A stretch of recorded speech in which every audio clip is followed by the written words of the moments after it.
Hi and welcome back to the channel. I hope you like my new intro for 2024. I've got new graphics and a new kind of soundtrack, and it was created using the OPX plugin from Air Music Tech, which is one of my new favorite ones that I have been featuring on the MPC Key 61. I've been meaning to do this video for ages. And it is Logic Pro's monster synth, Alchemy, the ultimate guide to Alchemy Part 1. And this is courtesy of MusicRadar, the #1 website for musicians. So I'll leave a link to this whole article. I'm going to go through most of it. So if you want to follow along and you have Logic, then you can open it up and we can go through it together. Logic's Alchemy is kind of overlooked, I think. So Logic's most formidable stock plugin combines additive, granular and specular synthesis with a host of powerful features and effects. Join us on a guided tour. And then there's a very, very good article, I have to say. 2015 Logic Pro updated to version 10.2. This was a substantial update that added numerous features, bug fixes and more. Arguably, however, the most significant addition was that of the Alchemy software synthesizer. Alchemy was already a thing, having been developed by Camel Audio and sold as a cross-platform VSTi. Apple acquired it, gave it a cosmetic overhaul and incorporated it into Logic Pro as a stock software instrument. Frankly, this was a major coup, as it gave Logic Pro an extremely powerful edge over competitors, as it's uncommon to have such a powerful VST instrument bundled with a DAW, let alone one as cost-effective as Logic Pro. So what makes Alchemy so special? Well, unlike a great many software synthesizers,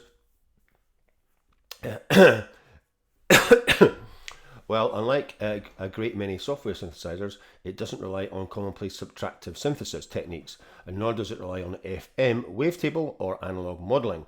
What makes Alchemy so distinctive and powerful is that it combines additive, granular, and specular synthesis into one neat package that yields a tonal range unlike most methods of synthesis.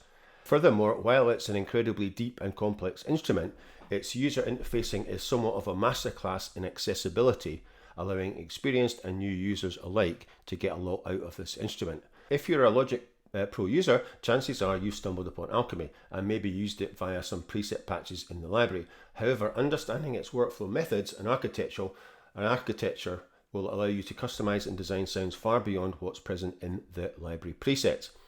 In this article, we'll explain what granular, additive and spectral synthesis are and how to get the most out of Alchemy. This is the default preset, and I've got it on Epic Synth.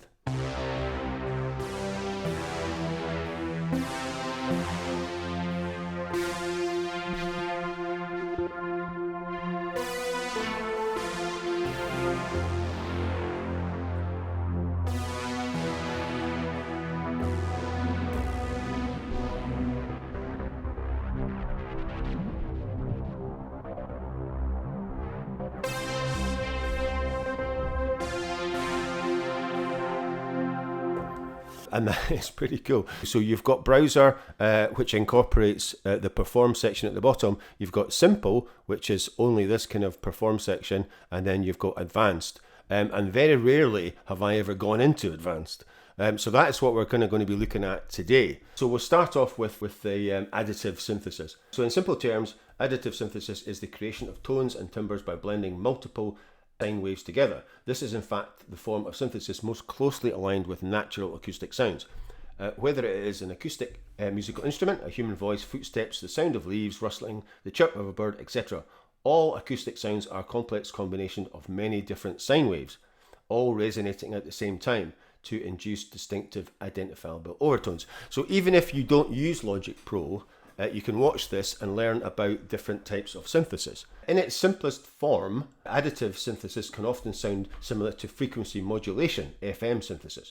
However, in more recent times, we've witnessed additive synthesis becoming highly advanced and provide the principal backbone to some of the industry's leading modeling technology. What is granular synthesis? So granular synthesis was invented by Ignaz Xenakis, the brains behind stochastic synthesis, and is based on the principles of sampling. Unlike conventional sampling, which aims to capture entire pitch notes or waveforms of pitched and percussive sounds, granular synthesis takes snippets of samples between 1 and 100 milliseconds in length. These snippets, referred to as grains, are randomized and layered upon one another, often with volume, pitch, speed and phase manipulations. And as you can see by the kind of screenshot, it kind of shows you what is happening.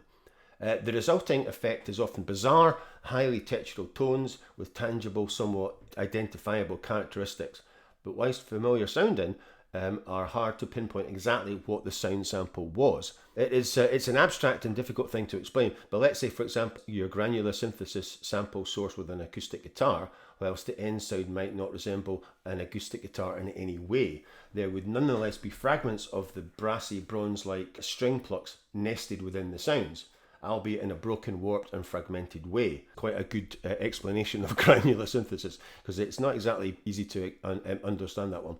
Right, so what is spectral synthesis? So spectral is a form of modelling. In fact, it's often referred to as spectral modelling synthesis. In many respects, it's not that different from vocoding, in that it analyses the amplitudes and frequencies of an input signal and recreates it by means of oscillators. It is, however, significantly more complex than a vocoder, as it separates out the pitched and percussive aspects of the sound, replacing the pitched elements with sine waves and percussive elements with white noise. With these not so basics covered, let's have a look at Alchemy's workflow and how to utilise its complex array of layers, effects and more. So we're actually going to get into Alchemy now, after that history of synthesis. Upon opening Alchemy, you're presented with the browse mode, the simple view coupled with a preset browser, which is this kind of simple view down here. So you get the browse mode, you get simple view. Its preset browser is very well organized and extremely comprehensive. Couple this with performance parameters at the bottom, which are these, more often than not have all you need. Yeah, I have to say, to be honest, I don't really venture far past this kind of browse page, because you've got all the you've got the ARP, you've got effects, you've got the delay, cutoff, filter, you've got the XY pads, you've got attack, decay. So, you know, it is a brilliant piece of UI design. So the performance parameters offer a suitably intuitive snapshot matrix adjuster, more on this later, which behind the scenes is controlling a range of custom parameters to shape the tone according to the descriptors. However, if you want to peek under the hood and further customize the sounds, you can select the advanced option to reveal all the controls. And that is what we are going to be going through, because once you get over to advanced, all hell breaks loose. So in the top left, we have the four sources outlined under global, each with its own volume, pan, tuning and effect sense options. So like I said, you can see you've got sources there, so you can click on A, B, C and D. So there's four of them there, and you can see what they are doing. So you can switch them off and on as well. So you could switch D off and you can adjust, let's say, volume, tuning, everything you want. And so you've got basic waves, you've got complex, you've got pulse, and then you've got lots of sines, saws, sines and squares. So next up is the filter, which like Logic's ES2 offers two filters which can be configured in either series or parallel.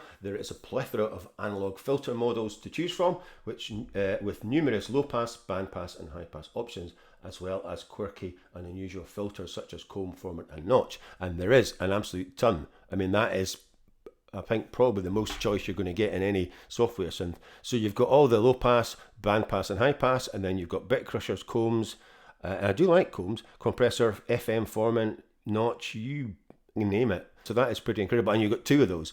The filter parameters are fully controllable via the modulating matrix and assignable as either global or specific to an individual source. Top right, there is a master and voice section.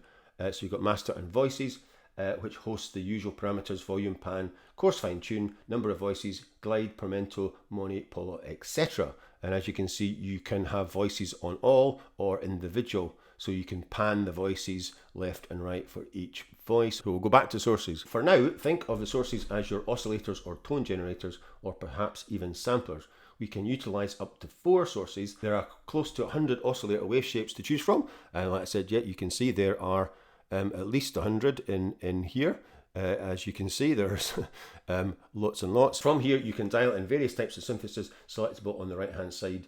Note that depending on the source, not all types of synthesis are available. We're going to start off with additive, and this is I'm still on the default preset, so we should be able to select additive. So depending on the preset, more of these will become available. So later on, I will switch presets to access spectral, pitch, formant, granular, sampler and VA. As mentioned above, the additive synthesis is blending, layering together of waveforms. This section therefore provides us with a choice of wave shapes to add to our signal. You can adjust, so I'll switch additive on, and you will start to see the real-time spectrogram.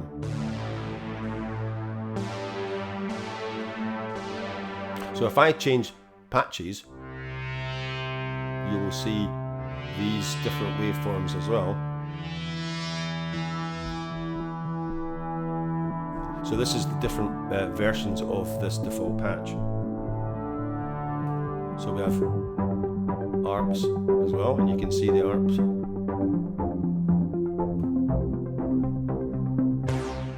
So if we go back to Epic's synth, so you can adjust the number of partials. So there's the number of partials here. We're at 61 partials. So we can add more partials or take partials away.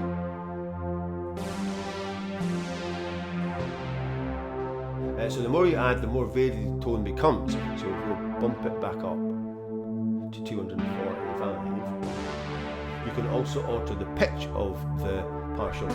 So this is the pitch here. So we'll take it up to, say, 34%.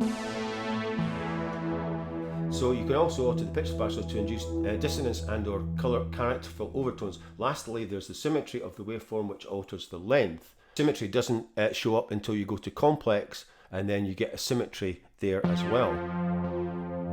So you can change that symmetry there. There's also the symmetry of the waveform, which alters the length of the first and latter half of the waveform. So let's run through some of the parameters available in this section and explain which one each does. So amplitude. So we are in pulse saw here. So there's also harmonic.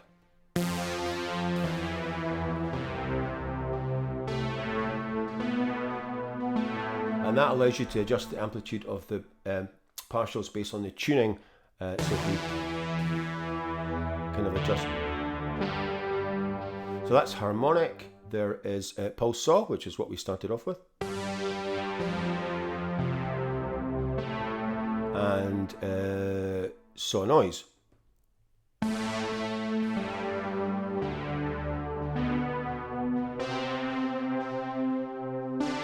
So if we switch one of these on, we'll also get some more control. So this is the pitch. So we've got none, we've got beating. And there's more partials to add in there.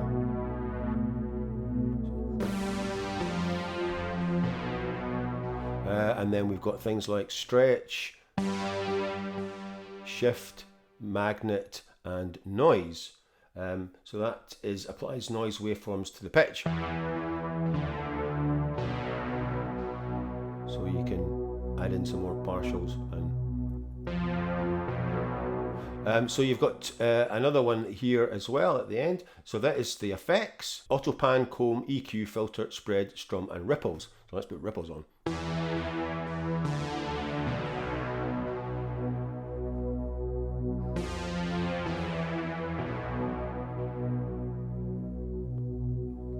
Let's take that. So ripples apply sine wave amplitude modulation, and auto pan, we'll see if that modulates the additive partials from left to right.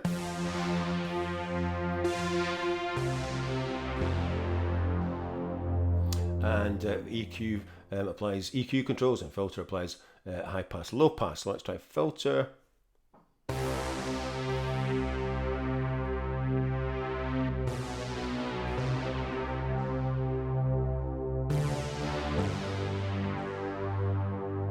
Yeah, so that is additive. We'll have a look at Spectral, and I need to change presets for this so it comes up. So Spectral, I'm going to use tars and 12-string split. So if you're following along with this, you can select that preset next and go back to advanced. And as you can see, we've now got Spectral option as well as additive and formant. So that is...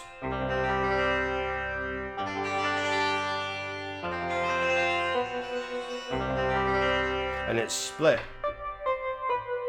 on the keyboard, hence the 12-string split.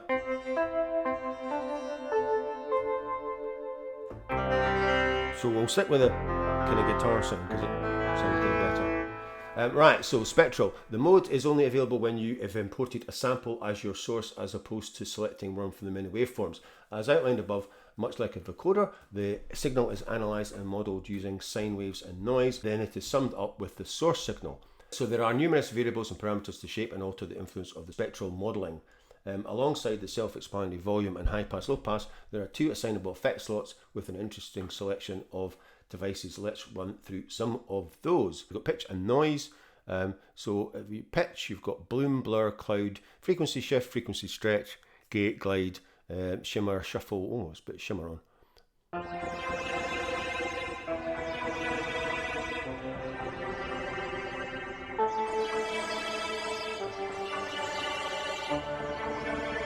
Quite different. Blur. Let's try the...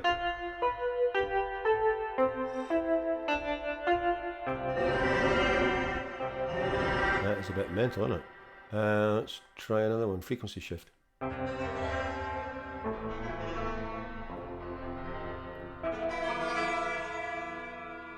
You've got 2 of those, yeah, so you can put on 2 of them. So we could have bloom and frequency shift. And then adjust the filter, mix, so we could mix them 50-50.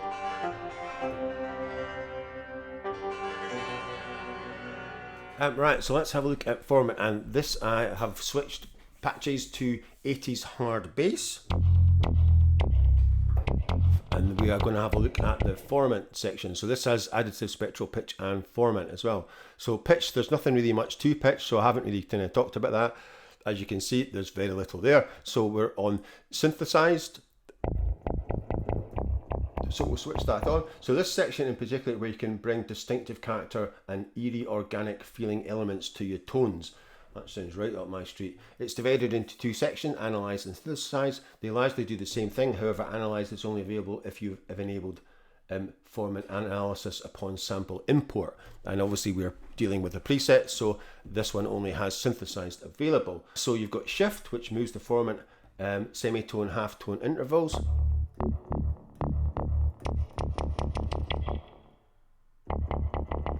You've got the size, which is actually creates the illusion of bigger or smaller tonal space.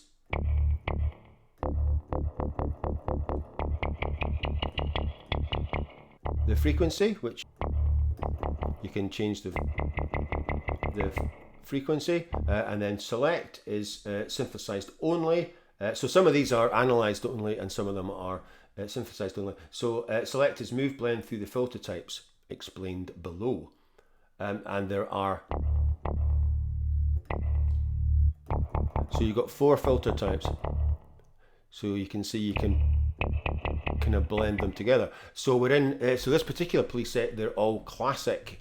So you can see there's combs, filters, filter classic, filter parallel, vowel classic, which is the ones we're using, and vowel smooth. So you can see they're all classic. So there's A, E, I, and U. So like I said, you could select filter through that, and then we could change classic. So we could change vowel to bright. So we'll leave that as is, but that gives you an idea. So there are 30 Formant filters types in total, ranging from conventional high pass, low pass. Whilst their naming is a strong indication of what to expect, it's worth previewing them to better understand their tonal value. So we are going to have a look at Granular now, and I have switched patches again, and this is the 80s digital piano because obviously it has a granular section, and this is switched on. So this is our granular panel now, and you've got volume, size, density, R time, R pan, number taps, tap spacing, stereo offset, and some grain shapes. So the size adjusts the duration of the grains.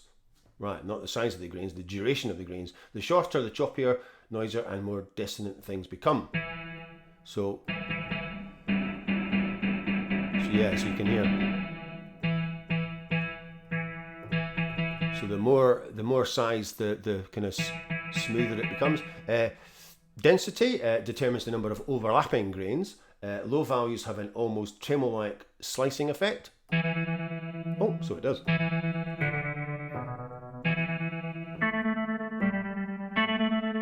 The higher you go, the smoother things become.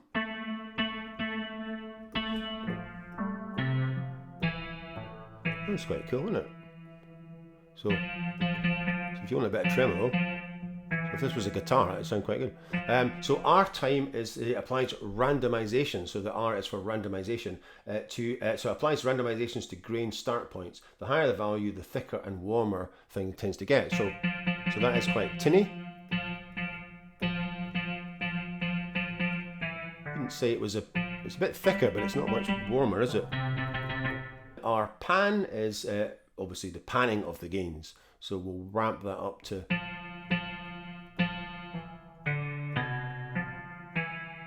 number of taps. So a tap re-triggers the attack phase of the source. Increasing the taps can induce a lot of interesting harmonic overtones.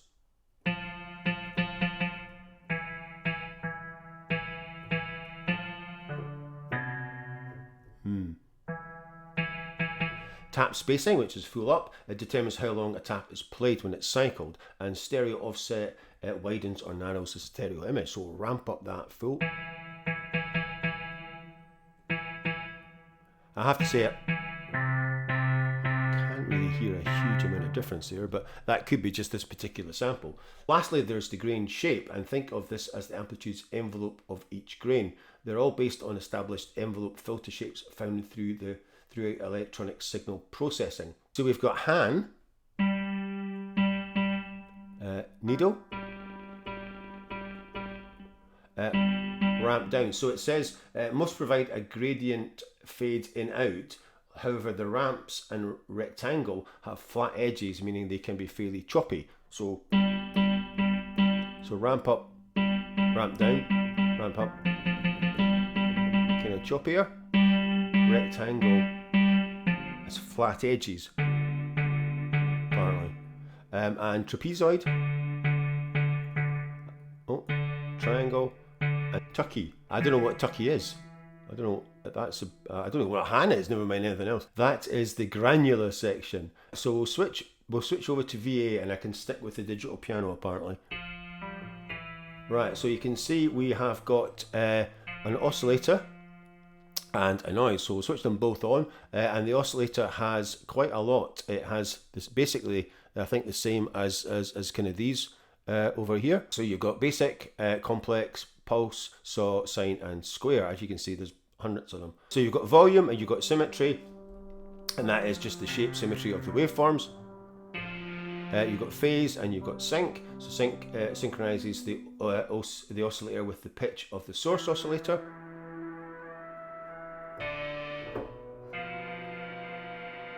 So we'll kind of changing that quite a bit. Put the volume up a wee bit. The uninum is the number of unison voices. And then you've got detune.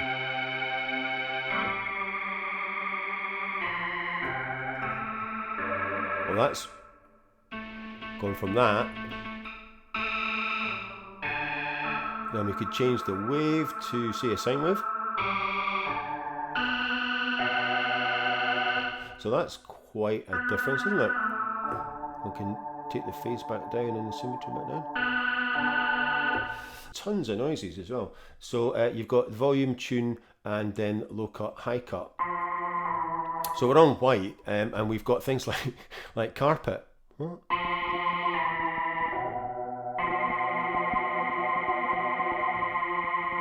Crinkle, fan,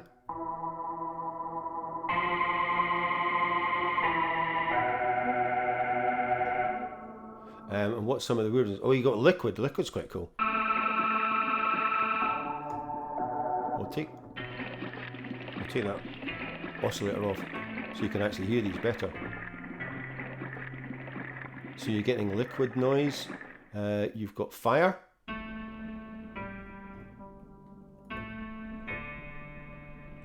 A bit subtler. You've got ocean. Bump up the volume. And you've got things like pink, radio, vinyl, and classic white. Switching them both on has pretty dramatically changed that rather annoying digital piano preset.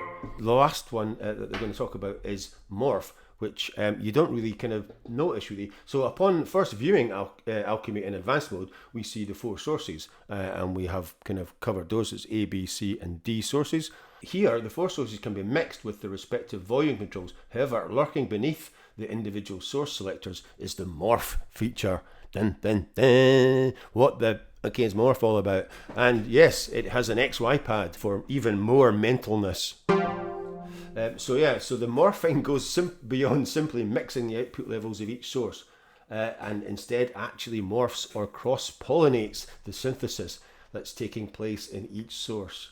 Well, that is pretty impressive sounding. Right, so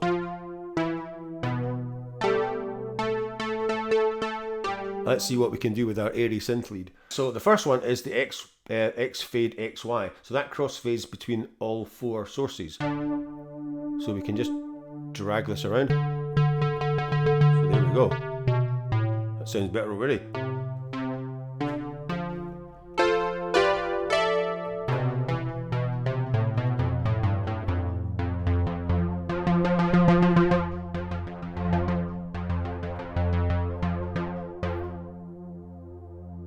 So there we go. So that's XY. X fade linear, fades between all 4 sources in a linear fashion. Ideal for crossfades based on the control parameters such as velocity or key flow. So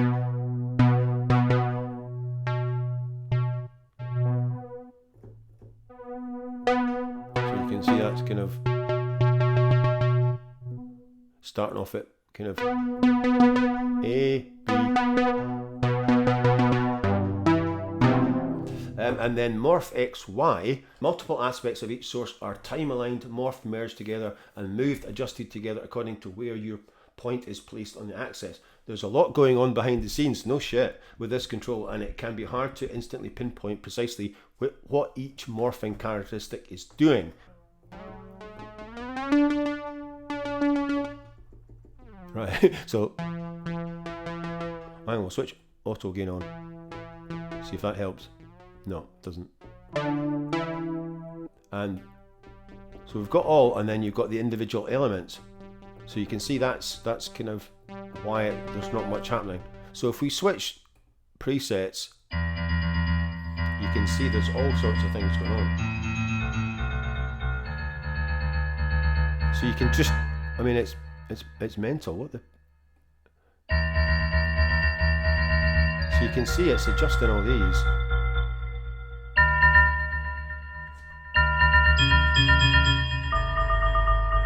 Yeah, it's just gone a bit too far now, isn't it? The last one is Morph linear, which like the X fade, only with morphed parameters as opposed to mixed levels. So you can have AB, CD, or ABCD, and then you can go in and change the elements as well.